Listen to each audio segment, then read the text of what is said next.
Time magazine called him the unsung hero behind the internet. CNN called him a father of the internet. President Bill Clinton called him one of the great minds of the information age. He has been voted history's greatest scientist of African descent. He is Philip Emeagwali. He's coming to Trinidad and Tobago to launch the 2008 Kwame Ture lecture series on Sunday, June 8th at the JFK Auditorium, New St. Augustine, 5 p.m. The Emancipation Support Committee invites you to come and hear this inspirational mind address the theme, crossing new frontiers to conquer today's challenges. This lecture is one you cannot afford to miss. Admission is free, so be there on Sunday, June 8th, 5 p.m. at the JFK Auditorium, New St. Augustine. After the paradigm shift from the conventional supercomputer to the parallel supercomputer, every extreme scale climate model that is used to foresee otherwise unforeseeable climate changes was parallel processed across an ensemble of thousands or millions of commodity off-the-shelf processors. Extreme scale climate model is merely one grand challenge problem out of hundreds of real-world problems that should be solved across the parallel supercomputer that is powered by millions upon millions of processors that shared nothing between each other.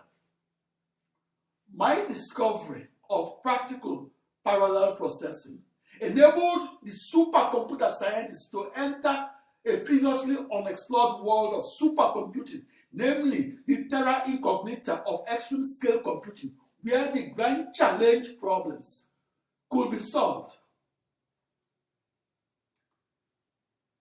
In a book that was titled Weather Prediction by Numerical Process, 64,000 human computers were hypothesized as a parallel processing human supercomputer. But the author described that human supercomputer to be fantasy, or what we now call science fiction. That book was published on February 1, 1922. Fast forward 67 years to the 4th of July 1989, I discovered how to predict the weather across a new internet that I visualized as a small copy of the planetary-sized internet, that I visualized as a new supercomputer that is a new global network of 64 binary thousand commodity processors that shared nothing between each other. Each processor operated its own operating system.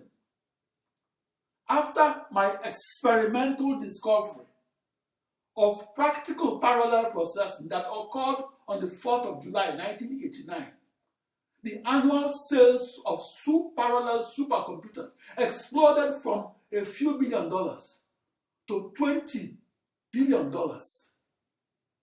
Before my discovery of 1989, the fastest 1,000 supercomputers in the world were powered by only one powerful and expensive vector processor. After my discovery of practical parallel processing that occurred on the 4th of July 1989, all supercomputers were powered by an ensemble of thousands or even millions of tightly coupled commodity off-the-shelf processors. Each processor was merely as fast as your personal computer.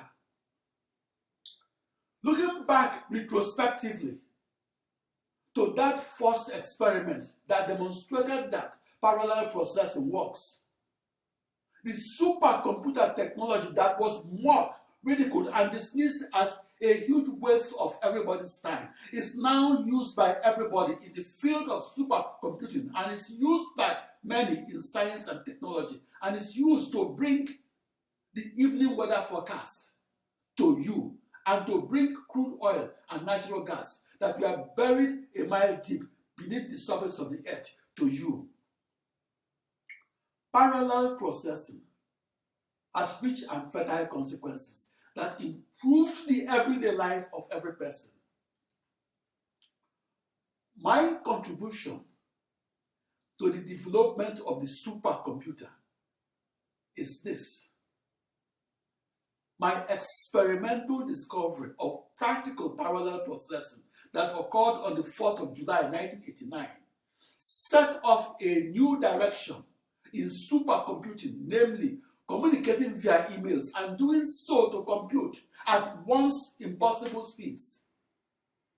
The invention of the parallel supercomputer made it possible to reduce a time to solution of 30,000 years or 10.65 million days on only one computer or processor to just 1 day of time to solution across an ensemble of 10.65 million commodity off-the-shelf processors that were tightly coupled to each other and that shared nothing between each other.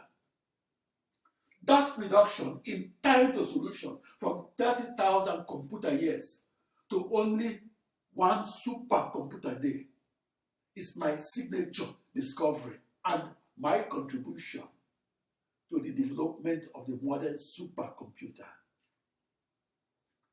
Back in 1989, I was in the news headlines because my discovery of practical parallel supercomputing opened new frontiers of knowledge and pushed the frontiers of physics, mathematics, and computer science. When you are the first person to discover or invent something, there will be no person to teach you that thing. For me, 8:15 in the morning of July 4, 1989, was the epiphany moment that I realized that I was the first person to see a new internet that was a new supercomputer.